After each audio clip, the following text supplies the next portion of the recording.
नमस्कार दोस्तों, इस वीडियो में आप सीबीएसई बोर्ड के द्वारा आयोजित की गई सीटेट दिसंबर 2021 के दिनांक 7 जनवरी 2022 शिफ्ट के पेपर के चाइल्ड डेवलपमेंट एंड पेडागोजी यानी कि सीडीपी पार्ट का कंप्लीट सॉल्यूशन देखने जा रहे हैं।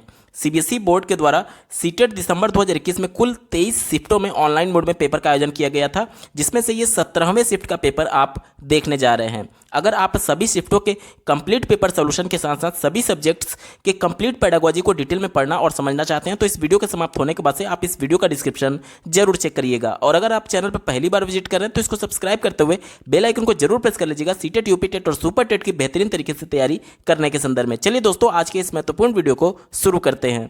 पहला प्रश्न पूछा गया था, यहाँ पर देखिए एक स्टेटमेंट दिया गया और दूसरा उसका कारण दिया गया और दोनों को पढ़ करके सही विकल्प का चुनाव आपको करना है। पहले बात करेंगे, स्टेटमेंट दिया गया है एक बच्चा 11 महीने में चलना सीखता है और दूसरा बच्चा 15 महीने में चलना सीखता है। ये तो बात बिल्कुल सही है कि प्रत्येक बच्चा अपने आप में यूनिक है, दूसरे बच्चे से अलग है, इसे ही तो व्यक्तिगत विभिन्नता बोलते हैं। ठीक है, तो ये बात बिल्कुल सही है कि एक 11 महीने में चल रहा है और दूसरा 15 महीने में चल रहा है। ये संभव है, इसलिए ये सही होगा।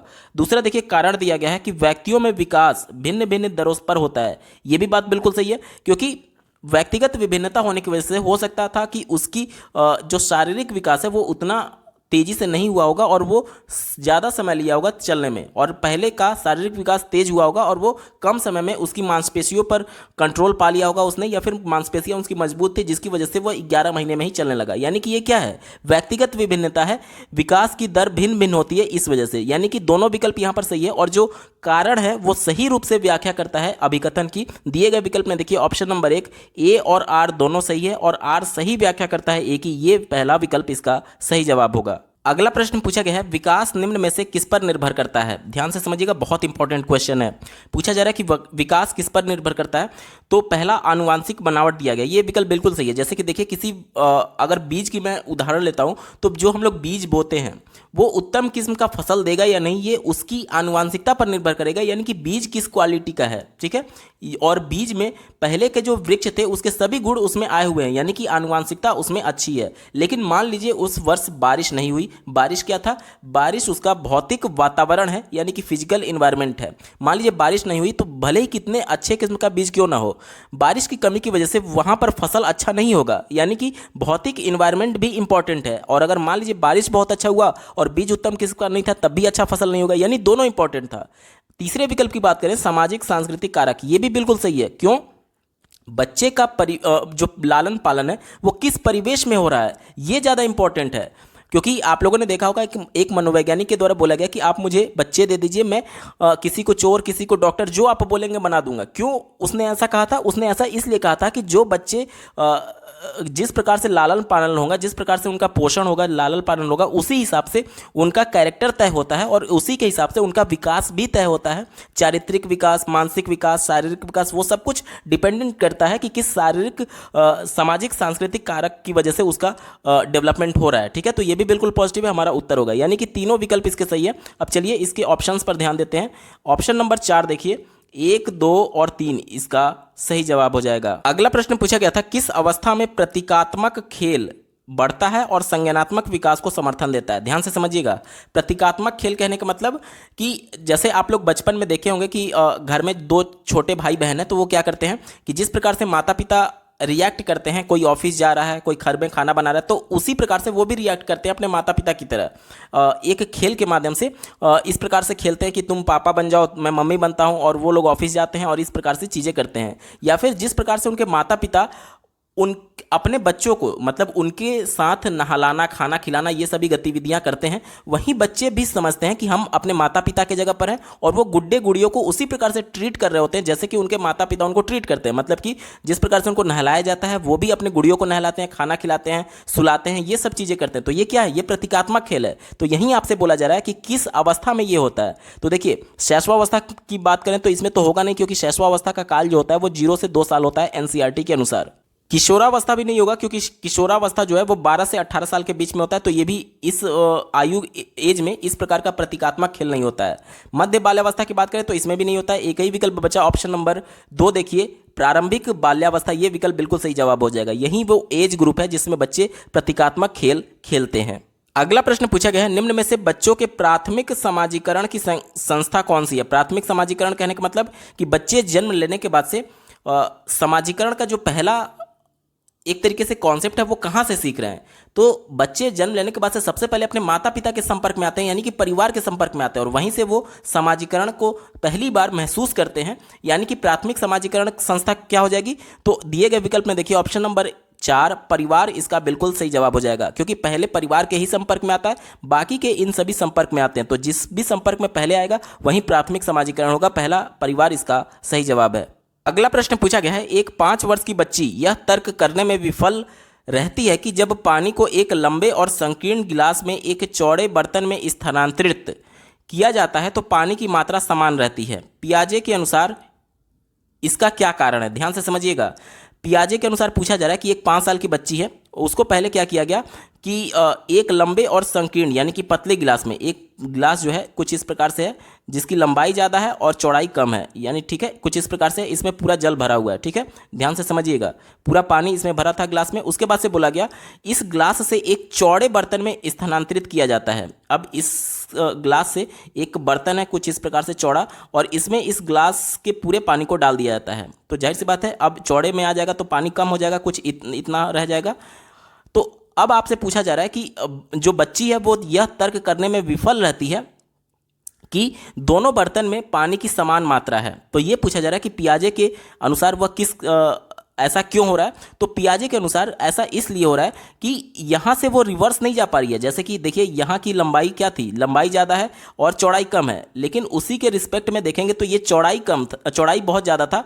तो यानी कि ये इसी ग्लास से पानी को इसमें डाला गया था, यानी कि अगर वो रिवर्स जा पाती तो समझ पाती कि ये जो पानी इस बर्तन में आया हुआ है वो इसी ग्लास से आया था, यानी दोनों की मात्रा समान है, क्योंकि एक ही ग्लास से पहले ग्लास में भरा था और उसी को इसमें डाला गया है, उड़ेला गया है। यानी कि अगर वो रिवर्स जा पाती तो समझ पाती कि ग्लास में जो मात्रा था वहीं इस बर्तन में भी मात्रा है, लेकिन वो रिवर्स नहीं जा पा रही है। और रिवर्स ना जा पाने को ही हम लोग प्रतिवर्ती सोच नहीं रखती है कहते हैं, यानी कि प्रतिवर्ती होता तो वो इसके रिवर्स जाकर के उल्टा जाकर के देख लेती या फिर समझ जाती कि ग्लास से ही तो डाला गया है, तो जितना ग्लास में था उतना ही बर्तन में होगा।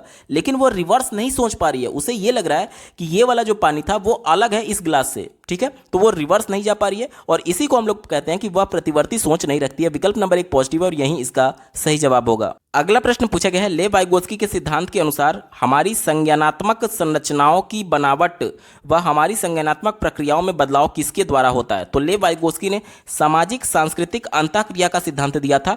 उनके सिद्धांत में जो सांस्कृतिक वर्ड आया हुआ है वो केवल ऑप्शन नंबर 2 में दिया गया है, इस वजह से ऑप्शन नंबर 2 पॉजिटिव है और यही इसका सही जवाब हो जाएगा। देखिए यहाँ पर स्कीमा होगा नहीं क्योंकि ये जीन पियाजे का शब्द था, संज्ञानात्मक द्वंद्व भी नहीं होगा और इनाम भी नहीं होगा, क्योंकि उन्होंने एक तरीके से बच्चों को कहा था कि बच्चे अपने ज्ञान की रचना स्वयं करते हैं, क्योंकि बच्चे उत्सुक होते हैं, इनाम की लालच में नहीं करते हैं। ठीक है, और सामाजिक सांस्कृतिक अंतःक्रिया के माध्यम से होता है, इस वजह से सांस्कृतिक वर्ड आने की वजह से ये विकल्प नंबर 2 पॉजिटिव है और यही इसका सही जवाब होगा। अगला प्रश्न पूछा गया था, वाइगोत्स्की के अनुसार इनमें से कौन सा कारक संज्ञानात्मक विकास में महत्वपूर्ण भूमिका निभाता है। देखिए प्रश्न पूछा गया है वाइगोत्स्की के अनुसार, तो इसका उत्तर हो जाएगा ऑप्शन नंबर 1 भाषा। देखिए ले वाइगोत्स्की और जीन पियाजे में बहुत थोड़ा सा डिफरेंस है। जहां जीन पियाजे ये मानते थे कि पहले विचार आता है तब भाषा आती है, वहीं वाइगोत्स्की ये मानते थे कि पहले भाषा आता है और उसके आधार पर संज्ञानात्मक विकास होता है। कैसे, इसको एक उदाहरण से समझते हैं। 6 महीने का बच्चा होता है, 6 महीने का बच्चा, उसके पास अपनी कोई भाषा नहीं है अपने आप को व्यक्त करने के संदर्भ में, फिर भी वो अपने शरीर के हाव भाव और रो करके अपनी भाषा को एक तरीके से व्यक्त करता है, अपनी भावनाओं को व्यक्त करने के लिए। जैसे कि मान लीजिए बच्चे को भूख लगा है, अब 6 महीने का बच्चा है तो वो बोल तो पाएगा नहीं कि मुझे भूख लगा है, मुझे दूध दे दो, तो वो क्या करने लगता है, वो जोर जोर से रोने लगता है, खूब जोर जोर से रोने लगता है। उसके रोने की आवाज़ सुन करके उसकी माता समझ जाती हैं कि बच्चे को भूख लगी होगी, इस वजह से बच्चा रो रहा है। तो यहाँ पर देखिए पहले भाषा आया, बच्चा ने पहले रोया, अब चूंकि अपने पास उसकी कोई अपनी भाषा नहीं थी, इस वजह से रोना या फिर शारीरिक गतिविधियों के माध्यम से अपने भावों को व्यक्त करना ही उसके लिए भाषा है। तो सबसे पहले उसने रोया, उसके बाद से उसकी माता के मन में यह विचार जन्म लिया कि बच्चे को भूख लगी होगी इसलिए बच्चा रो रहा है, यानी कि भाषा पहले आया तब विचार आया। यही वाइगोत्स्की के अनुसार यह बोला गया था कि पहले भाषा होती है उसके बाद संज्ञानात्मक विकास होता है। और अगर यही प्रश्न जीन पियाजे के अनुसार पूछा गया रहता तो पहले विचार आता तब भाषा आती। ठीक है, लेकिन प्रश्न है वाइगोत्स्की के अनुसार, तो हमारा ऑप्शन नंबर 1 भाषा इसका सही जवाब होगा। अगला प्रश्न पूछा गया था, समूहों में चर्चा करना और सकारात्मक शिक्षक छात्र संबंध किस कक्षा कक्ष की विशेषता है? चौथे विकल्प से शुरुआत करेंगे। दिया गया कि शिक्षक केंद्रित कक्षा कक्ष। देखिए, शिक्षक केंद्रित कक्षा कक्ष में क्या होता है कि टीचर केंद्र में होता है और वो जो कुछ भी पढ़ा रहा है बच्चे निष्क्रिय होकर के उनकी बातों को सुनते हैं और इस प्रकार से कक्षा चलता है। लेकिन यहाँ पर बच्चे सहभागिता दिखा रहे हैं, समूहों में चर्चा कर रहे हैं, एक्टिवली पार्टिसिपेट कर रहे हैं और उनका जो टीचर के साथ संबंध है वो भी पॉजिटिव है, सकारात्मक है। इस वजह से ये शिक्षक छात्र केंद्रित नहीं होगा, हमारा उत्तर नहीं है। तीसरा देखिए, व्यवहारवादी कक्षा कक्ष। व्यवहारवादी में क्या होता है कि एक स्टिमुलस होता है, यानी कि एक उद्दीपक होता है और उसके अनुसार बच्चे अनुक्रिया कर रहे होते हैं। लेकिन यहाँ पर बच्चे समूहों में चर्चा कर रहे हैं, जिसकी वजह से अपने ज्ञान की संरचना स्वयं कर पा रहे हैं, संरचनावादी कक्षा है। इस वजह से ये भी विकल्प हमारा उत्तर नहीं होगा। दूसरा देखिए, बोला जा रहा है कि पाठ्य पुस्तक केंद्रित कक्षा कक्ष। पाठ्य पुस्तक केंद्रित कक्षा कक्ष में क्या होता है कि पुस्तक एक तरीके से मेन रोल अदा करता है और वहाँ पर बच्चे पुस्तक के माध्यम से अपने ज्ञान की रचना कर रहे होते हैं। लेकिन यहाँ पर समूहों में चर्चा करने की बात की जा रही है, इस वजह से ये पाठ्य पुस्तक केंद्रित भी नहीं है। एक ही विकल्प बचा, ऑप्शन नंबर 1 देखिए, प्रगतिशील कक्षा कक्ष। आज एनसीएफ 2005 और राष्ट्रीय शिक्षा नीति 2020 दोनों प्रगतिशील कक्षा कक्ष की बात करता है और दोनों संरचनावाद का समर्थन करते हैं और समूहों में चर्चा करना ले वाइगोत्स्की के सिद्धांत के अनुसार संरचनावाद का सबसे बड़ा द्योतक है और इसी वजह से ऑप्शन नंबर 1 प्रगतिशील कक्षा कक्ष इसका सही उत्तर हो जाएगा। अगला प्रश्न पूछा गया था, बाल केंद्रित कक्षा कक्ष में विद्यार्थी, यानी कि बाल केंद्रित कक्षा की विशेषता आपसे पूछी जा रही है। तो बाल केंद्रित कक्षा में बालक केंद्र में होता है और वो सक्रिय रूप से अपने ज्ञान की रचना करता है, ठीक है। इसी को ध्यान में रखकर के आपको उत्तर देना है। पहला चौथे विकल्प से शुरुआत करेंगे। दिया गया निष्क्रिय रूप से शिक्षकों का अनुकरण और अनुसरण करते हैं। यहाँ पर बोला जा रहा है कि जो बालक होंगे वो निष्क्रिय हैं, जबकि बाल केंद्रित कक्षा में बालक निष्क्रिय नहीं बल्कि सक्रिय होते हैं। तो ये विकल्प गलत हो गया, हमारा उत्तर नहीं होगा। तीसरा देखिए, कोरी पट्टी के रूप में देखे जाते हैं। कोरी पट्टी का मतलब जैसे कि पहले की जो हमारे यहाँ शिक्षा पद्धति थी, जिसमें शिक्षक केंद्रित शिक्षण पद्धति थी, जिसके अंतर्गत ये माना जाता था कि जो बालक है वो बिल्कुल ब्लैंक पेपर है, कोरी पट्टी है और उस पर टीचर बार बार अभ्यास करा करके उनको लिखा रहा है, उनको चीज़ों को रटवा रहा है, सिखा रहा है। लेकिन आज हम लोग बालक को ये मानते हैं कि विद्यालय आने से भी पहले उनके पास बहुत सारे अनुभव होते हैं जो कि अपने परिवेश में देखे होते हैं और उन्हीं के अनुभव से जोड़ करके आगे की कक्षा प्रारंभ करने की बात कही जाती है। तो बच्चा बिल्कुल ब्लैंक पेपर नहीं है, विद्यालय आने से पहले भी उसके पास बहुत सारे अपने अनुभव होते हैं, अपनी भाषा होती है। तो ये कोरी पट्टी कहना निगेटिव सेंस में हमारा उत्तर नहीं होगा। पहला विकल्प देखिए, अपने स्वयं के सीखने में ज़्यादा भूमिका नहीं रखते हैं। ये भी विकल्प बिल्कुल नेगेटिव है, क्योंकि बाल केंद्रित कक्षा में क्या होता है कि बच्चे केंद्र में हैं और वो एक्टिवली पार्टिसिपेट करते हैं और यहाँ पे क्या कहा जा रहा है कि स्वयं के सीखने में ज़्यादा उनकी भूमिका नहीं है। एक ही विकल्प बचा, ऑप्शन नंबर 2 देखिए, ज्ञान के सक्रिय निर्माता होते हैं।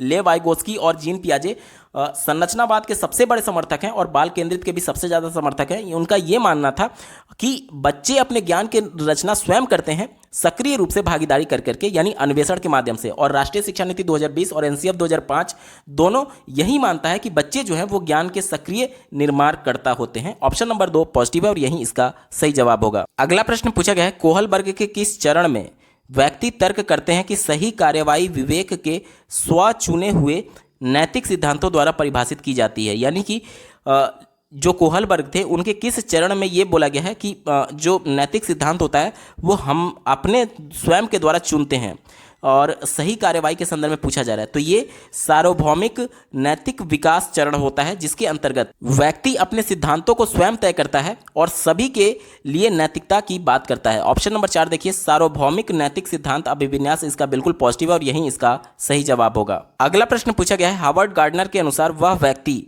जिनमें दूसरों की मनसाओं, भावनाओं, व्यवहारों को समझने व उनके साथ संबंध बनाने की क्षमता होती है, उनमें कौन सी बुद्धि होती है? ध्यान से समझिएगा, दूसरों की बात की जा रही है। तो जब भी दूसरों की बात की जाती है तो वो इंटरपर्सनल होता है और उसे हिंदी में अंतर्वैयक्तिक बोलते हैं, ठीक है। अंतर्वैयक्तिक किसका बिल्कुल सही जवाब हो जाएगा। अगर अपने अंदर झांकने की बात होती तो वह अंतर्वैयक्तिक होता है। अपने अंदर की बात करता है तो अंतर्वैयक्तिक होगा और अगर दूसरे की बात करता है तो उसे अंतर्वैयक्तिक बोलते हैं। विकल्प नंबर 2 देखिए, ध्यान से समझ लीजिएगा। अंतर्वैयक्तिक मतलब दूसरे के अंदर झांकने की बात हो रही है और अगर अपने अंदर झांकने की बात होती तो अंतर्वैयक्तिक होता। इसको आप लोग अंग्रेजी में अगर याद रखेंगे तो ज़्यादा आपके लिए कंफर्टेबल होगा, क्योंकि हिंदी में हमेशा कंफ्यूज करता है। देखिए, दूसरों की जब भी बात होगी तो इंटरपर्सनल होगा और अगर अपने खुद के अंदर झांकने की बात होगी तो इंट्रापर्सनल होगा। ठीक है, प्रश्न में आपसे चूंकि दूसरे की बात की गई थी इस वजह से इंटरपर्सनल यहां पर बिल्कुल सही जवाब हो जाएगा, यानी कि विकल्प नंबर 2 अंतरवैयक्तिक दूसरों के में झांकने में अंतरवैयक्तिक सही उत्तर होगा। अगला प्रश्न पूछा गया है, जब बच्चे स्कूल में प्रवेश करते हैं तो चौथे विकल्प से शुरुआत करेंगे, उनके माता पिता को घर पर ही स्कूल की भाषा का प्रयोग करने के लिए कहा जाना चाहिए। ये विकल्प निगेटिव, हमारा उत्तर नहीं होगा, क्योंकि बच्चे जब प्रवेश करते हैं प्राइमरी स्तर में, बच्चों की मातृभाषा जो है उसी में अपने आप को एक्सप्रेस करने या फिर शिक्षा देने के लिए राष्ट्रीय शिक्षा नीति 2020 कहता है। उनको अलग से स्कूल की भाषा सीखने की कोई भी आवश्यकता नहीं है। ये विकल्प निगेटिव था, हमारा उत्तर नहीं होगा। तीसरा देखिए, उन्हें स्पष्ट रूप से बताया जाना चाहिए कि स्कूल की एक अलग भाषा है और उन्हें अपनी मातृभाषा में बिल्कुल भी नहीं बोलना। ये विकल्प निगेटिव, हमारा उत्तर नहीं होगा।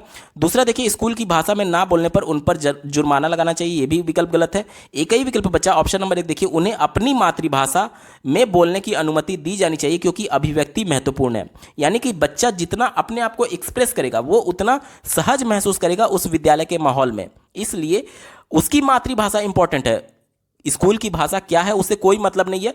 बच्चे को ये छूट होनी चाहिए कि बच्चे अपनी मातृभाषा में अपनी बात को रख पाए उस पर्टिकुलर विद्यालय में। ठीक है, तो मातृभाषा यहाँ पर इंपॉर्टेंट था। ऑप्शन नंबर 1 पॉजिटिव और यही इसका सही जवाब होगा। अगला प्रश्न पूछा गया है, लड़कों को उपहार में खेलने के लिए अक्सर कार और यांत्रिक ब्लॉक, लड़कियों को गुड़िया और चित्रकारी के संसाधन दिए जाते हैं। यह अनुपयुक्त प्रथा क्या दर्शाती है? ध्यान से समझिएगा, ये पहले से समाज में अवधारणा बनी हुई है कि लड़के जो होंगे वो कार और यांत्रिक ब्लॉक से खेलेंगे और लड़कियां जो है वो गुड़ियों से खेलती है।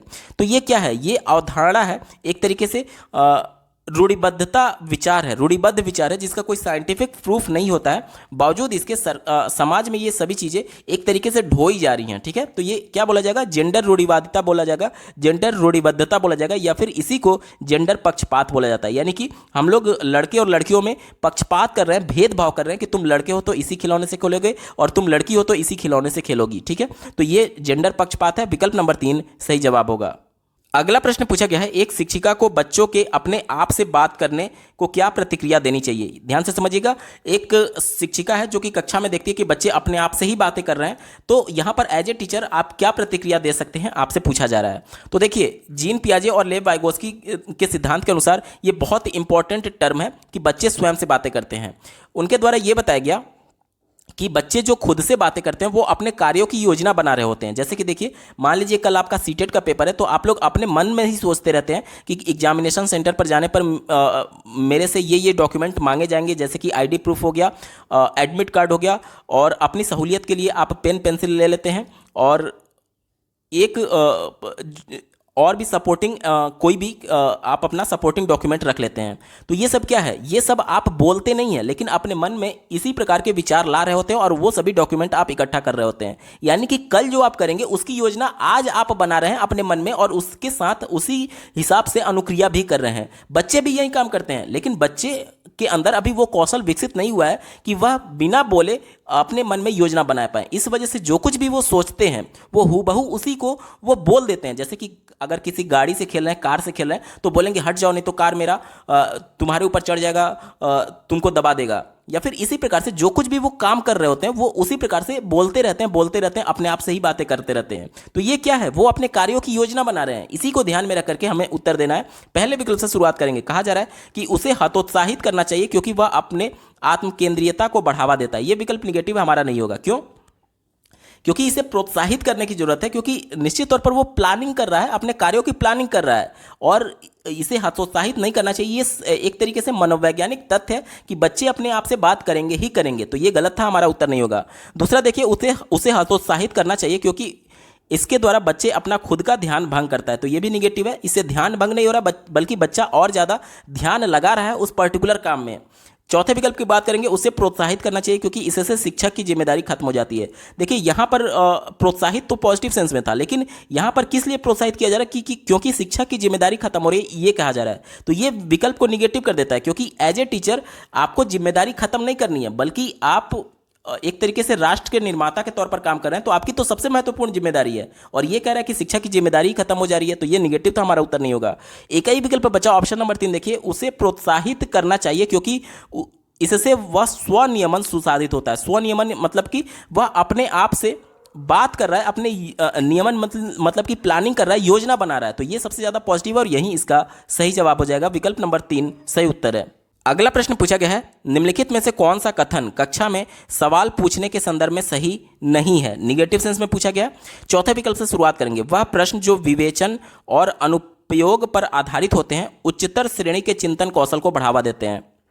यानी कि जिनमें विवेचना करने की बात की जा रही है, थिंकिंग की बात की जा रही है, और जो एप्लीकेशन, जिन प्रश्नों का हम लोग उपयोग कर सकते हैं, ये बोला जा रहा है कि इससे बच्चे क्रिटिकल थिंकिंग के लिए आगे बढ़ते हैं। यानी ये विकल्प बिल्कुल पॉजिटिव है, क्योंकि जितना बच्चे थिंकिंग करेंगे और जितना उस प्रकार के प्रश्नों का अपने दैनिक जीवन में उपयोग करेंगे, निश्चित तौर पर उनमें जो चिंतन कौशल है वो बढ़ावा मिलेगा, क्योंकि बच्चे सोच कर ही, चिंतन विचार करके ही इन सभी सवालों का अपने दैनिक जीवन में प्रयोग कर रहे होंगे। तो ये विकल्प बिल्कुल पॉजिटिव था। इस वजह से हमारा उत्तर नहीं होगा, क्योंकि निगेटिव सेंस में हमसे पूछा गया है।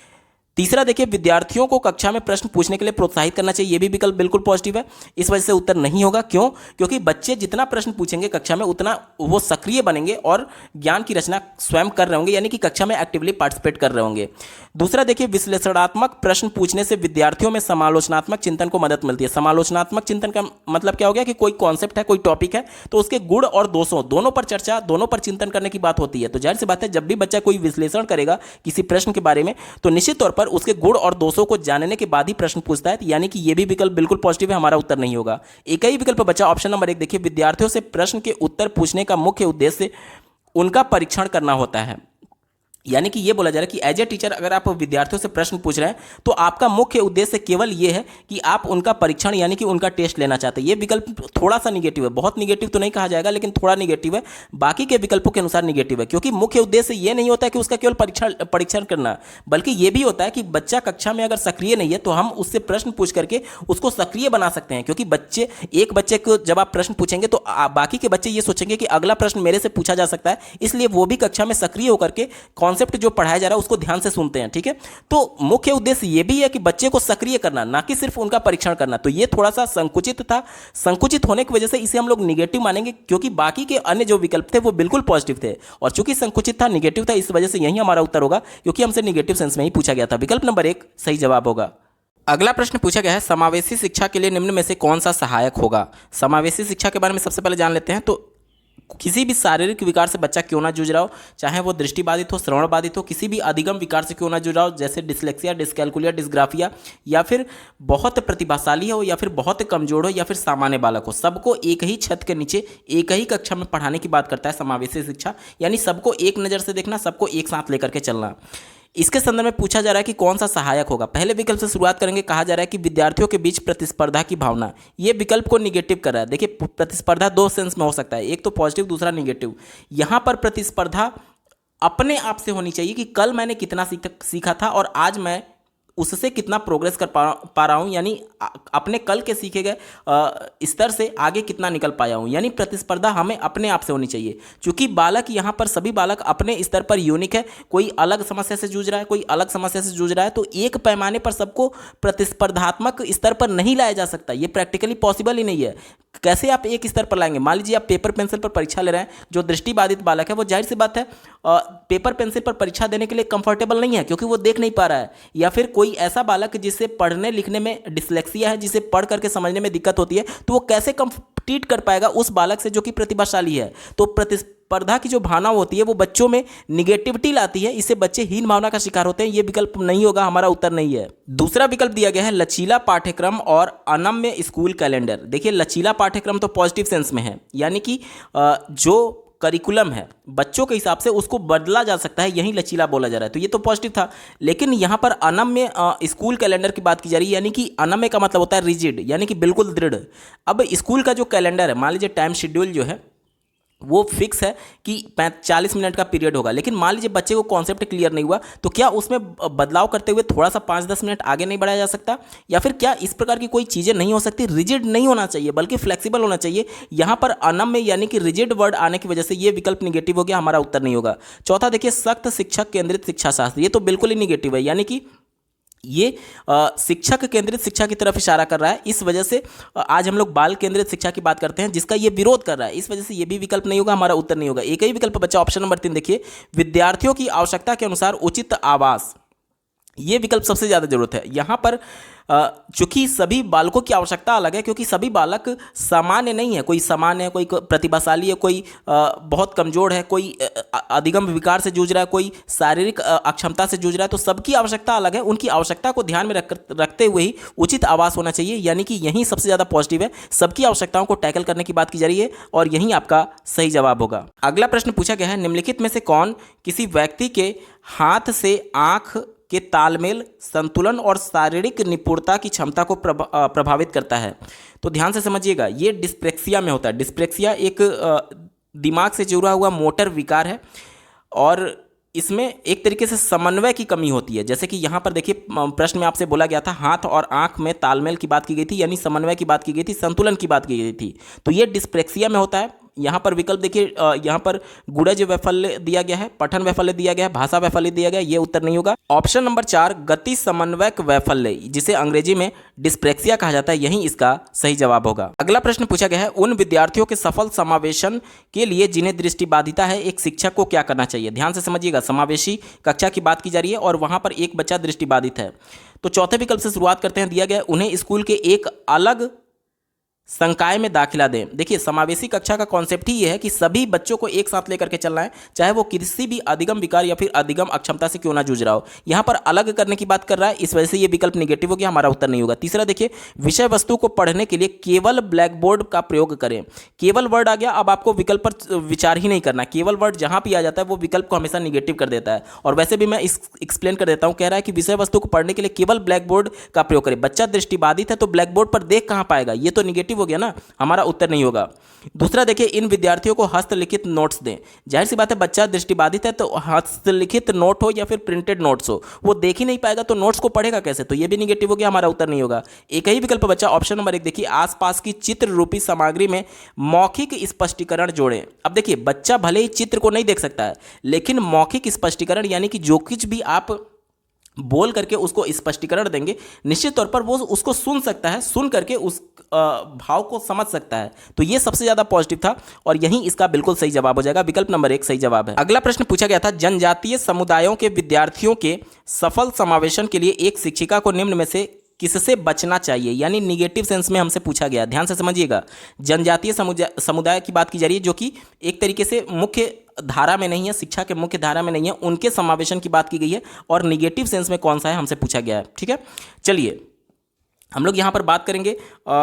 पहले विकल्प से शुरुआत करते हैं। पहला विकल्प दिया गया है, उनके दैनिक जीवन और परिवेश से उदाहरण शामिल करना। जाहिर सी बात है, जब उनके दैनिक जीवन और परिवेश से उदाहरण आप जोड़ेंगे, कक्षा में लाएंगे, तो जाहिर सी बात है वो बच्चे उस परिवेश से अपने आप को जुड़ाव महसूस करेंगे और उन्हें लगेगा कि हमें भी महत्व दिया जा रहा है। इससे बच्चे सहज महसूस करेंगे और कक्षा में कंफर्टेबल होंगे चीज़ों को सीखने में। तो ये चूंकि पॉजिटिव सेंस में, इस वजह से उत्तर नहीं होगा, क्योंकि हमें निगेटिव सेंस वाला उत्तर ढूंढना है। दूसरा देखिए, उनके सामाजिक सांस्कृतिक संदर्भ को महत्व और सम्मान देना चाहिए। ये बात भी बिल्कुल सही है। आज हम लोग बहुभाषिकता की बात करते हैं। बहुभाषिकता का मतलब क्या था कि उनकी सभी की मातृभाषा को सम्मान देना, यानी कक्षा में जगह देना। वही बात यहाँ पर भी की जा रही है कि भले ही बालक किसी भी सामाजिक सांस्कृतिक संदर्भ से क्यों ना आया हो, उनको सम्मान देना और महत्व देना, जिससे बच्चे उस परिवेश को, उस कक्षा के परिवेश से अपने आप को जुड़ाव महसूस करें और कंफर्टेबली चीज़ों को सीख पाए। तो ये भी पॉजिटिव सेंस में था, हमारा उत्तर नहीं होगा।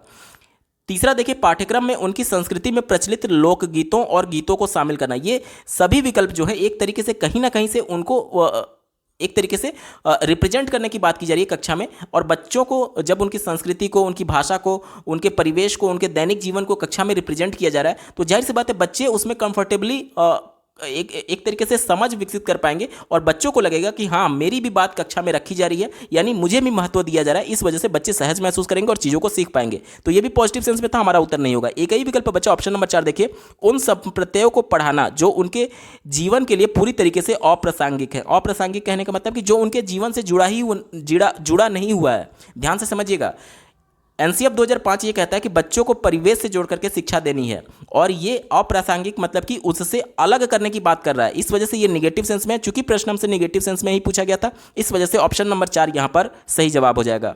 अगला प्रश्न पूछा गया है, निम्नलिखित में से कौन सा विकल्प दी गई दिव्यांगता और उससे संबंधित विद्यार्थियों के समावेशन हेतु यथोचित संयोजन रणनीति का सही युग्म है। यानी कि ये बोला जा रहा है कि यहाँ पर देखिए सब में एक दिव्यांगता दी गई है और उससे जुड़ा एक उपाय बताया गया है। सब में कौन सा ऐसा है जिसमें दिव्यांगता और उपाय का सही युग्म है, आपसे पूछा जा रहा है। चौथे विकल्प से शुरुआत करेंगे। कहा जा रहा है कि वाक बाधिता। वाक बाधिता मतलब कि बोलने में असमर्थता है, बच्चा बोल नहीं पा रहा है। तो इसके लिए ये एक तरीके से समस्या का समाधान बताया गया कि मूल्यांकन में केवल मौखिक रूप को स्वीकार करें। अब बच्चा बोल नहीं पा रहा है और आप केवल मौखिक रूप में उसका मूल्यांकन करना चाहते हैं, तो ये तो बिल्कुल उल्टा हो गया ना। तो ये निगेटिव है क्योंकि युग्म सही से मेल नहीं है, हमारा उत्तर नहीं होगा। तीसरा देखिए पठन वैफल्य। पठन वैफल्य ये मतलब कि डिसलेक्सिया की बात की जा रही है, जिसमें बच्चे को पढ़ करके अर्थ समझने में कठिनाई होती है। और यहाँ पर क्या कहा जा रहा है कि जटिल गणना पर आधारित प्रश्न दे। अब बच्चे को वैसे ही पढ़ने में दिक्कत है और ज़्यादा आप कॉम्प्लेक्स चीज़ें उसको दे रहे हैं, तो ये तो बिल्कुल निगेटिव हो गया, सही युग्म नहीं है, हमारा उत्तर नहीं होगा। पहला देखिए ध्यान न्यूनता अति क्रियाशीलता विकार, यानी कि बच्चा बहुत कम ध्यान लगा पाता है एक काम में और बहुत ज़्यादा क्रियाशील है। अति क्रियाशील है मतलब कि तुरंत एक काम कर रहा है, तुरंत उसका ध्यान भटका दूसरे काम में चला गया, तुरंत उसका ध्यान भटका तीसरे काम में चला गया। तो ऐसे के लिए यहाँ पर उपाय बताया गया है कि लंबी अवधि की फिल्में दिखाना। अब बच्चे का ध्यान ही नहीं रुक रहा है एक किसी काम पर और आप 4 घंटे का पिक्चर उसको दिखाने के लिए बैठा देंगे, तो क्या वो ध्यान लगा पाएगा? नहीं लगा पाएगा। ये भी सही युग्म नहीं है, हमारा उत्तर नहीं होगा। एक ही विकल्प बचा ऑप्शन नंबर 2 देखिए स्वलीनता, यानी कि ऐसा बालक जो अपने आप में ही खोया हुआ है, अपने आप में ही लीन है। उसके लिए ये उपाय बताया गया कि जितना हो सके एक ही समय सारणी और दिनचर्या, ये उसके लिए कंफर्टेबल होगा। क्यों? क्योंकि बच्चा अपने आप में लीन है, तो उसके लिए दिनचर्या जो है और जो समय सारणी है वो कोशिश की जा रही है कि एक ही हो, मतलब कि उसमें बहुत ज़्यादा चेंजेस ना हो। तो इसमें बच्चा कंफर्टेबल होगा, क्योंकि ऐसा नहीं है कि बच्चा स्वलीन है तो एकदम अचानक से वो समाज में लोगों से मिलने लगेगा। ये से धीरे धीरे उसको करना पड़ेगा। तो सबसे पहले उसको कंफर्टेबल इन्वायरमेंट देना पड़ेगा और उसके लिए यही कंफर्टेबल इन्वायरमेंट बिल्कुल सही है और यही सही युग्म है। ऑप्शन नंबर 2 सही जवाब होगा। अगला प्रश्न पूछा गया था, यहाँ पर देखिए एक स्टेटमेंट दिया गया है और दूसरा कारण दिया गया है और दोनों को पढ़ करके आपको सही विकल्प का चुनाव करना है। पहले स्टेटमेंट पढ़ लेते हैं। दिया गया है शिक्षकों को निर्णय लेने में विद्यार्थियों को शामिल करना चाहिए और कक्षा में सक्रिय भागीदारी को प्रोत्साहित करना चाहिए। ये तो बात बिल्कुल सही है, क्योंकि जो कक्षा में प्रजातांत्रिक माहौल होना चाहिए। प्रजातांत्रिक माहौल में क्या होता है कि जो लोकतांत्रिक सिचुएशंस होते हैं, यानी कि जो भी सरकार बनती है वो लोगों के सहमति से बनती है, लोग वोट करके बनाते हैं। यानी जो भी निर्णय होगा वो सरकार भले ले रही है लेकिन उसका छवि कहीं ना कहीं लोगों में है, यानी कि लोगों के द्वारा उनको चुन करके भेजा गया और एक तरीके से कहा जा सकता है कि जो निर्णय लिया वो लोगों ने लिया। यही कहा जा रहा है कि यहाँ पर देखिए कि शिक्षकों को निर्णय लेने में विद्यार्थियों को शामिल करना चाहिए, ये बात बिल्कुल सही है। और आगे कहा जा रहा है कि सक्रिय भागीदारी के लिए प्रोत्साहित करना चाहिए, ये भी बात बिल्कुल सही है, क्योंकि बच्चे सक्रिय रूप से भाग लेकर ही अपने ज्ञान की रचना करते हैं अन्वेषण के माध्यम से। ये पॉजिटिव था, हमारा उत्तर होगा। कारण क्या बताया गया कि अधिगम शिक्षक द्वारा विद्यार्थी को सीधे स्थानांतरित किया जाता है। यह विकल्प निगेटिव है, हमारा उत्तर नहीं होगा। यानी कि यह कहा जा रहा है इस विकल्प के माध्यम से कि टीचर सीधे बच्चों को ज्ञान स्थानांतरित कर देता है, यानी ट्रांसफर कर देता है। कोई पेन ड्राइव थोड़ी है बच्चा की सीधे यूएसबी पोर्ट में लगाइए और ज्ञान उसके माइंड में चला जाएगा। ज्ञान की रचना बच्चे अपने आप से करते हैं। अगर ये ट्रांसफर हो रहा होता तो कोई भी बच्चा कक्षा में फेल ही नहीं होता, सभी बच्चे को उतना ही एमबी का उतना ही जेबी का डेटा ट्रांसफर कर दिया जाता और सभी बच्चे पास हो जाते। लेकिन बच्चा फेल क्यों हो रहा है? क्योंकि वो बच्चा दूसरे बच्चे से अलग है और कहीं ना कहीं अपने ज्ञान की रचना स्वयं बच्चा कर रहा है। और चूंकि व्यक्तिगत विभिन्नता की वजह से कोई बच्चा अपने ज्ञान की रचना सही से कर पाता है और कोई नहीं कर पाता है। जो नहीं कर पाता है वो फेल हो जाता है, जो कर लेता है वो पास हो जाता है। यही विकल्प में कह रहा है कि सब एक तरीके से टीचर जो है वो ज्ञान को ट्रांसफर करता है, तो ये निगेटिव था, हमारा उत्तर नहीं होगा। यानी कि क्या हमारा कंडीशन बना, ए वाला सही है और आर वाला गलत है। अब इसी को ध्यान में रख करके हमें उत्तर छांटना है दिए गए विकल्प में से। ऑप्शन नंबर 3 देखिए, ए सही है लेकिन आर गलत है, इसका बिल्कुल सही जवाब होगा। अगला प्रश्न पूछा गया है, विद्यार्थी निम्न में से किसे नए ज्ञान के निर्माण का आधार बनाते हैं? तो एनसीएफ 2005 और राष्ट्रीय शिक्षा नीति 2020 दोनों ये कहती है कि बच्चे के अनुभव को आधार बनाते हुए नए ज्ञान को जोड़ना चाहिए। यानी कि बच्चे के पास जो पहले अपना अनुभव है, जो पहले का ज्ञान है, उसी से जोड़ करके नए ज्ञान को देना चाहिए। इसी को ध्यान में रख करके हम लोग उत्तर ढूंढेंगे। चौथे विकल्प से शुरुआत करते हैं। दिया गया है जो उनके वर्तमान संज्ञानात्मक स्तर से बहुत परे है। यानी कि ये बोला जा रहा है कि जो बच्चे को ज्ञान नहीं है, बहुत दूर है, ज्ञान से बहुत दूर है, उस पर आधार करके नए ज्ञान का निर्माण करना चाहिए। तो ये तो बिल्कुल निगेटिव हो गया। यानी कि जो बच्चा नहीं जान रहा है उससे जोड़ करके बात कर रहा है, ये निगेटिव था, हमारा उत्तर नहीं होगा। तीसरा देखिए, जो उनके लिए पूरी तरीके से अपरिचित और अज्ञात है।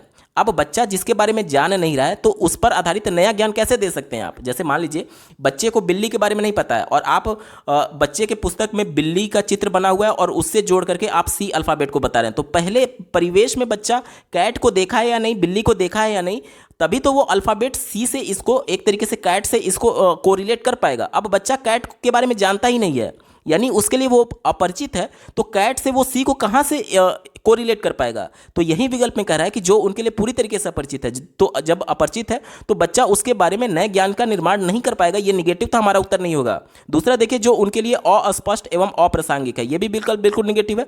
अप्रासंगिक कहने का मतलब कि जो उनसे जुड़ा हुआ नहीं है या फिर जो अपने परिवेश में उन्होंने नहीं देखा है, तो ये भी निगेटिव हो गया। एक ही विकल्प बचा ऑप्शन नंबर 1, देखिए, जो उनके द्वारा पहले से ही समझा और माना जाता है। ये विकल्प बिल्कुल सही है। पहले से समझा जाना कहने का मतलब जो उनका पूर्व ज्ञान है उससे जोड़ करके नए ज्ञान को का आधार बनाया जाता है। ऑप्शन नंबर 1 पॉजिटिव है और यही इसका सही जवाब होगा। अगला प्रश्न पूछा गया था, सीखने के सामाजिक संदर्भ के संबंध में निम्नलिखित में से कौन सा कथन सही नहीं है? तो लेव वाइगोत्स्की के सिद्धांत को ध्यान में रख करके आपको उत्तर देना है, क्योंकि उन्होंने ही सामाजिक सांस्कृतिक अंतःक्रिया का सिद्धांत दिया था, यानी कि लोग एक दूसरे से इंटरेक्शन करके, अंतःक्रिया करके, बातचीत करके सीखते हैं। इसी को ध्यान में रख करके उत्तर ढूंढने के चौथे विकल्प से शुरुआत करते हैं। दिया गया है, जब विद्यार्थी एक दूसरे की सहायता करते हुए सहयोगात्मक रूप से काम करते हैं तो उनका अधिगम सुदृढ़, प्रबलित और परिष्कृत होता है। ये बात बिल्कुल सही है, क्योंकि बच्चा ग्रुप में काम कर रहा है, ठीक है, और ग्रुप में जाहिर सी बात है इंटरेक्शन करेगा, और लेव वाइगोत्स्की के सिद्धांत के अनुसार बच्चे सक्रिय रूप से अपने ज्ञान की रचना करेंगे ग्रुप में अंतःक्रिया करके, ठीक है। तो ये पॉजिटिव था, हमारा उत्तर नहीं होगा। क्यों? क्योंकि हमसे निगेटिव सेंस में पूछा गया है। तीसरा देखिए, विद्यार्थी स्कूल में अपनी संस्कृति से बहुत सी समझ लेकर के आते हैं। बिल्कुल सही बात है। जब बच्चा विद्यालय में जाता है पहली बार, तो वो अपने सांस्कृतिक पृष्ठभूमि से जुड़ा हुआ जो मातृभाषा है वो मातृभाषा लेकर के जाता है। अपने सांस्कृतिक पृष्ठभूमि में, परिवेश में जो कुछ भी जानवरों को उसने देखा, जो कुछ भी उसका पूर्व अनुभव है, वो पहले से उसको पता है। तो ये यानी कि बिल्कुल पॉजिटिव था, इस वजह से हमारा उत्तर नहीं होगा। पहला विकल्प देखिए, संप्रेषण व अंतःक्रिया सीखने के लिए महत्वपूर्ण है। तो लेव वाइगोत्स्की तो ये मानते ही थे कि सामाजिक सांस्कृतिक अंतःक्रिया, उनके सिद्धांत में ही अंतःक्रिया आता है, तो ये तो बिल्कुल पॉजिटिव है, हमारा उत्तर नहीं होगा। एक ही विकल्प बचा ऑप्शन नंबर 2, देखिए, सीखने का सभी कार्य व्यक्ति द्वारा उनके दिमाग में किया जाता है। अगर केवल दिमाग में किया जाता है, फिर दूसरे व्यक्ति से अंतःक्रिया करने की आवश्यकता ही नहीं पड़ती। हम लोग दिमाग में ही अपने ज्ञान की रचना कर रहे होते, सीख रहे होते। लेकिन लेव वाइगोत्स्की के सिद्धांत के अनुसार अंतःक्रिया सबसे ज़्यादा इंपॉर्टेंट है, और अंतःक्रिया आप अपने दिमाग में स्वयं से आप कितना बात करेंगे। जाहिर सी बात है, ज़्यादा से ज़्यादा नई जानकारियों के लिए आपको दूसरे से बातचीत करना ही होगा, इंटरेक्शन करना ही होगा, अंतःक्रिया करना ही होगा, यानी दूसरों से हेल्प लेनी पड़ेगी, बातचीत करना पड़ेगा, अपने दिमाग में नहीं कर सकते। ये संकुचित था, निगेटिव था, और चूंकि निगेटिव सेंस में हमसे पूछा गया, इस वजह से विकल्प नंबर 2 यहाँ पर सही जवाब हो जाएगा। अगला प्रश्न पूछा गया था, निम्न में से कौन सा कारक विद्यार्थियों की असफलता के लिए जिम्मेदार है? चौथे विकल्प से शुरुआत करेंगे। दिया गया है व्यक्तिगत विभिन्नताओं का मान। तो व्यक्तिगत विभिन्नता तो होती ही है, साइंटिफिकली ये प्रूफ है कि प्रत्येक बालक एक दूसरे से अलग है, यानी कि कोई तेज गति से सीखता है, कोई धीमी गति से सीखता है, तो इसे बच्चे की असफलता का कारण नहीं माना जा सकता, हमारा उत्तर नहीं होगा। तीसरा देखिए, विद्यार्थी केंद्रित गतिविधियां। विद्यार्थी केंद्रित गतिविधियां बच्चों को सीखने में मदद करती हैं, तो उनको असफल कहाँ कर रही हैं? क्योंकि बच्चा सक्रिय रूप से अपने ज्ञान का रचना करता है, ये तभी पॉसिबल होगा जब विद्यार्थी केंद्रित गतिविधि होगी, ठीक है, यानी बच्चा जब स्वयं करके सीख रहा होगा। तो ये विकल्प पॉजिटिव था, हमारा उत्तर नहीं होगा, ठीक है। दूसरा देखिए, विषय वस्तु को प्रस्तुत करने की विभिन्न तरीके। जाहिर सी बात है, जब एक कॉन्सेप्ट को आप अलग अलग तरीके से रिप्रेजेंट कर रहे होंगे तो ये बच्चों के लिए समझना आसान होगा, इससे बच्चे असफल नहीं होंगे बल्कि सफल होंगे। और प्रश्न में असफल यानी निगेटिव सेंस में पूछा गया था, और ये पॉजिटिव सेंस में, इस वजह से हमारा उत्तर नहीं होगा। एक ही विकल्प बचा ऑप्शन नंबर 1, देखिए, असंदर्भित पाठ्यक्रम, यानी कि एक तरीके से जो रेफरेंस की बात की जाती है, संदर्भ लेने की बात की जाती है, वो उसके परिवेश से नहीं लिया गया, यानी कि जो बच्चा पहले से जान रहा है उससे उसको आधार ना बना करके किसी असंदर्भित पाठ्यक्रम को उसको जबरदस्ती पढ़ाया जा रहा है, जो कि बच्चे के परिवेश से जुड़ा हुआ नहीं है। एनसीएफ 2005 ये कहता है कि बच्चों को उसके संदर्भ में, यानी उसके परिवेश के संदर्भ में, जो कुछ भी बच्चा अपने परिवेश में देखा हुआ है प्रत्यक्ष तौर पर, उससे जोड़ करके पढ़ाना चाहिए। और ये क्या कह रहा है कि उससे असंदर्भित करने की बात कर रहा है, यानी उससे अलग करने की बात कर रहा है। और चूंकि आपसे असफलता की बात की गई थी, चूंकि यही निगेटिव सेंस में, और इसकी वजह से बच्चे असफल हो जाएंगे। विकल्प नंबर 1 सही जवाब होगा। अगला प्रश्न पूछा गया है, प्रभावी अधिगम के लिए शिक्षार्थी की भागीदारी की आवश्यकता है। अब भागीदारी कैसी होनी चाहिए? तो जाहिर सी बात है, सक्रिय भागीदारी ही होनी चाहिए, क्योंकि बाल केंद्रित कक्षा में बच्चे सक्रिय रूप से भाग लेते हैं अधिगम प्रक्रिया में। तो ऑप्शन नंबर 1 सक्रिय इसका बिल्कुल सही जवाब होगा। अगला प्रश्न पूछा गया था अधिसंज्ञानात्मक कौशल। संज्ञानात्मक कौशल का मतलब कि चीज़ें बच्चे अपने संज्ञान में ला पा रहे हैं, यानी चीज़ों को समझ पा रहे हैं, कॉन्सेप्ट को समझ पा रहे हैं, ये कौशल बच्चे में है।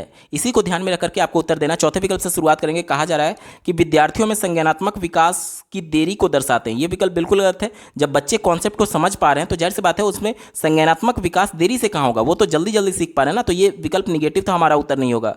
तीसरा देखिए, केवल विषय वस्तु को रटने पर निर्भर। एक तो केवल वर्ड आ गया, ऊपर से रटना। एनसीएफ 2005 रटने को पूरी तरीके से निषेध करता है, निगेटिव मानता है। राष्ट्रीय शिक्षा नीति 2020 भी। तो एक तो केवल वर्ड जहां आपको दिख गया, आगे आपको विचार करना ही नहीं है, ये हमेशा निगेटिव सेंस में ही होता है, ये उत्तर नहीं होगा। दूसरा देखिए, संज्ञान और समस्या समाधान को प्रभावित नहीं करते हैं। देखिए बच्चे की समझ जो है, समझने की जो कौशल है, निश्चित तौर पर समस्या समाधान को प्रभावित करेगा, क्योंकि बच्चों में अगर समझ विकसित हो पा रही है तो वो समस्या को अच्छी तरीके से हैंडल कर पाएंगे और समस्या का समाधान निकाल पाएंगे। तो ये तो जाहिर सी बात है प्रभावित कर रहा है ना, तो ये निगेटिव सेंस में दिया गया था, हमारा उत्तर नहीं होगा। एक ही विकल्प बचा ऑप्शन नंबर 1। देखिए, चिंतन और अधिगम को नियमित करते हैं, यानी कि बच्चे में समझने का कौशल जितना ज़्यादा होगा, बच्चे उतना ज़्यादा चीज़ों के बारे में चिंतन कर पाएंगे और अधिगम उतना ही उनका नियमित होगा, यानी अर्थपूर्ण किया जा सकता है। ऑप्शन नंबर 1 पॉजिटिव है और यही इसका सही जवाब होगा। अगला प्रश्न पूछा गया है, त्रुटियों के बारे में निम्नलिखित में से कौन सा कथन सही है? पॉजिटिव सेंस में हमसे पूछा गया है। पहले विकल्प से शुरुआत करेंगे। दिया गया है, अधिगम प्रक्रिया में त्रुटियों की कोई भूमिका नहीं होती है। यह विकल्प निगेटिव है, हमारा उत्तर नहीं होगा। क्यों?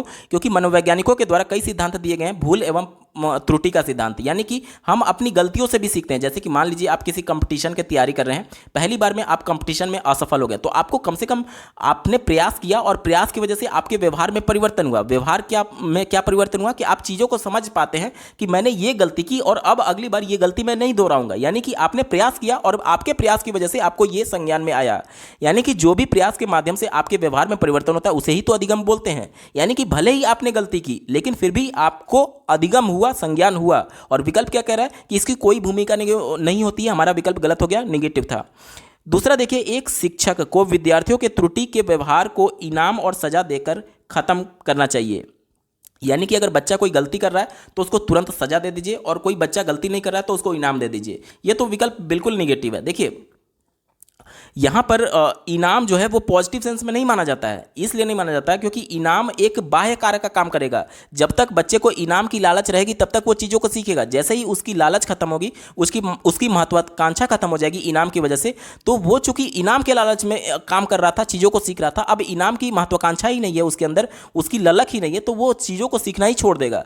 तो इनाम और दंड तो वैसे भी निगेटिव है। दंड जहाँ भी आपको दिख गया वो एनसीएफ 2005 बिल्कुल निषेध करता है। इस वजह से हमारा विकल्प ये गलत हो गया, उत्तर होगा ही नहीं। ठीक है, चौथे विकल्प की बात करेंगे। कहा जा रहा है कि विद्यार्थी अपनी त्रुटियों की स्वयं खोज एवं सुधार करने में सक्षम नहीं होते। ये भी बात बिल्कुल सही है। अब मान लीजिए आप परीक्षा में किसी कंपटीशन की तैयारी कर रहे थे, आप कंपटीशन में असफल हो गए, तो क्या आप इतने सक्षम नहीं है कि आपकी क्या गलती थी, आप गलती नहीं निकाल सकते कि मैंने इस प्रकार से अच्छे तरीके से तैयारी नहीं किया या फिर ये नहीं किया? तो जाहिर सी बात है आप बिल्कुल सक्षम हैं और प्राइमरी स्तर के बच्चे भी अपनी गलतियां निकालने में सक्षम होते हैं। और ये विकल्प कह रहा है कि वो स्वयं खोज और सुधार करने में सक्षम नहीं है, इस वजह से ये निगेटिव था, हमारा उत्तर नहीं होगा। एक ही विकल्प बचा ऑप्शन नंबर 3। देखिए, त्रुटियों पर चर्चा और विश्लेषण द्वारा उन्हें अर्थपूर्ण अधिगम में बदला जा सकता है। ये बात बिल्कुल सही है। क्यों? क्योंकि बच्चे जो गलती कर रहे हैं वो अधिगम का ही पार्ट है। गलतियों के माध्यम से भी बच्चे सीखते हैं, यानी उस पर चर्चा अगर किया जाए और उसका विश्लेषण अगर किया जाए तो अर्थपूर्ण अधिगम में उसे बदला जा सकता है कि आपने गलती क्यों की, आपके गलती करने का कारण क्या था। अगर एज ए टीचर आपको ये पता चला कि बच्चे को कॉन्सेप्ट पता नहीं था, इस वजह से गलती हो रही, तो फिर से कॉन्सेप्ट पढ़ा दीजिए। विश्लेषण करने के बाद से आपको उस पर एक्शन लेना है कि बच्चे को कॉन्सेप्ट क्लियर नहीं था तो फिर से कॉन्सेप्ट पढ़ाइए। उसके बाद से उसका जो अधिगम होगा वो अर्थपूर्ण में कन्वर्ट किया जा सकता है। ये सबसे ज़्यादा पॉजिटिव और यही इसका सही जवाब होगा। अगला प्रश्न पूछा गया है, अधिगम और सूचना प्रसंस्करण एवं संवेगों और प्रवृत्ति का संबंध किस प्रकार का होता है? ध्यान से समझिएगा। जो हमारे संवेग होते हैं उसकी वजह से हमारा अधिगम पूरी तरीके से प्रभावित होता है। कैसे? अब इसको समझिए। मान लीजिए आप बहुत खुशी मुद्रा में हैं, तो आप जो चीज़ पढ़ रहे होंगे आपका पूरा फोकस उस अधिगम के दौरान होगा, उस अधिगम के लिए होगा और आप चीज़ों को अच्छी तरीके से सीख पाएंगे। लेकिन मान लीजिए आप किसी कारणवश दुखी हैं और कोई एक कारण है तो आप अधिगम कर रहे हैं, तो आपका ध्यान बार बार उस कारण की तरफ जाएगा कि आप उसकी वजह से दुखी हो रहे हैं, तो उसके वजह से आपका ध्यान जो है उस कारण की तरफ चला गया, ना कि अधिगम की तरफ चला गया। इस वजह से संवेग जो है वो पूरी तरीके से आपके अधिगम को प्रभावित करते हैं। इसी को ध्यान में रखकर के हम लोग उत्तर ढूंढेंगे। चौथा दिया गया है, नकारात्मक संवेग अधिगम और सूचना प्रकरण को सकारात्मक रूप से प्रभावित करते हैं। मान लीजिए नकारात्मक संवेग, जैसे कि आप दुखी थे, तो क्या आप सकारात्मक रूप से चीज़ों को सीख पाते हैं? नहीं सीख पाते हैं। ये उल्टा कहा जा रहा है, इस वजह से ये हमारा उत्तर नहीं होगा। तीसरा देखिए, सकारात्मक संवेग अधिगम और सूचना प्रसंस्करण को नकारात्मक रूप से प्रभावित करते हैं। सकारात्मक संवेग यानी कि मान लीजिए आप बहुत खुश हैं, तो क्या आप नकारात्मक तौर पर अधिगम नहीं कर पाते, मतलब कि चीज़ों को नहीं सीख पाते हैं, बल्कि सीख पाते हैं? ये भी उल्टा दिया गया, हमारा उत्तर नहीं होगा, क्योंकि जितना आप खुश रहेंगे आपका पूरा ध्यान, पूरा फोकस उस अधिगम के लिए होगा, और उस कंडीशन में आप चीज़ों को ज़्यादा अच्छे तरीके से सीख पा रहे होंगे। और ये नकारात्मक तौर पर अधिगम को प्रभावित करने की बात कर रहा था, विकल्प निगेटिव है, हमारा उत्तर नहीं होगा। दूसरा देखिए, संवेग और अधिगम और सूचना प्रसंस्करण एक दूसरे से कोई संबंधित नहीं है। ये विकल्प बिल्कुल ही निगेटिव है। क्यों? क्योंकि संवेग पर ही डिपेंड कर रहा है कि अधिगम होगा या नहीं। बच्चा खुश है तो उसका अधिगम अर्थपूर्ण होगा, बच्चा अगर दुखी है तो उसका अधिगम अर्थपूर्ण नहीं होगा, और ये कह रहा है कि कोई संबंध नहीं था, इस वजह से हमारा उत्तर नहीं होगा। एक ही विकल्प बचा, ऑप्शन नंबर 1 देखिए, अधिगम और सूचना प्रसंस्करण संवेगों से काफी हद तक प्रभावित होते हैं। यही मैं आपको समझा रहा था कि अगर बच्चा खुश है यानी कि उसका संवेग पॉजिटिव है, तो बच्चे का अधिगम भी पॉजिटिव होगा। अगर संवेग निगेटिव है यानी बच्चा दुखी है, तो उसका अधिगम अर्थपूर्ण नहीं किया जा सकता। यह डायरेक्टली एक तरीके से प्रभावित कर रहा है, इस वजह से यही पॉजिटिव है और यही इसका सही जवाब होगा। अगला प्रश्न पूछा गया था, एक विद्यार्थी कुछ संप्रत्ययों के बारे में अपनी जिज्ञासा को संतुष्ट करने के लिए किताबें पढ़ रही है। यह किस प्रकार के लक्ष्य का उदाहरण है? ध्यान से समझिएगा। यहाँ पर जो बच्ची है वो सेल्फ मोटिवेटेड है, वो अपनी जिज्ञासा की वजह से किताबों को पढ़ रही है। ठीक है, तो इसी को ध्यान में रखकर के उत्तर ढूंढेंगे। चौथे विकल्प से शुरुआत करेंगे। दिया गया परिहार, परिहार का मतलब होता है अवॉइडेंस, यानी कि अवॉइड करने के सेंस में है। उन्मुख प्रदर्शन लक्ष्य, तो कुछ भी अवॉइड नहीं किया जा रहा बच्ची के द्वारा, बल्कि वो चीज़ों को पढ़ने में जिज्ञासु है, संतुष्टि के लिए पढ़ रही है, तो अवॉइड नहीं किया जा रहा। ये विकल्प निगेटिव है, हमारा उत्तर नहीं होगा। तीसरा देखिए, प्रदर्शन की दिशा में उन्मुख लक्ष्य, प्रदर्शन कहने का मतलब कि आउटपुट के लिए। अब यहां पर बच्ची रिजल्ट के लिए थोड़ी पढ़ रही है, बच्ची का खुद से इंटरेस्ट था, जिज्ञासा था, इस वजह से वो पढ़ रही है। वो कक्षा में फर्स्ट सेकंड थर्ड आने के लिए थोड़ी पढ़ रही है। तो ये चूंकि आउटपुट प्रदर्शन की बात कर रहा था, इस वजह से ये निगेटिव हो गया, हमारा उत्तर नहीं होगा। दूसरा देखिए, परिहार की फिर से बात की गई है, यानी एविडेंस की बात की गई है, इस वजह से ये निगेटिव था, हमारा उत्तर नहीं होगा। एक ही विकल्प बचा, ऑप्शन नंबर 1 देखिए, महारत हासिल करने की दिशा में उन्मुख लक्ष्य। महारत यानी कि वो सेल्फ मोटिवेटेड है, जिज्ञासा की वजह से पढ़ रही है, और इस वजह से वो महारत हासिल करना चाहती है उस पर्टिकुलर कॉन्सेप्ट में, और इसी वजह से ऑप्शन 1 पॉजिटिव है और यही इसका सही जवाब होगा।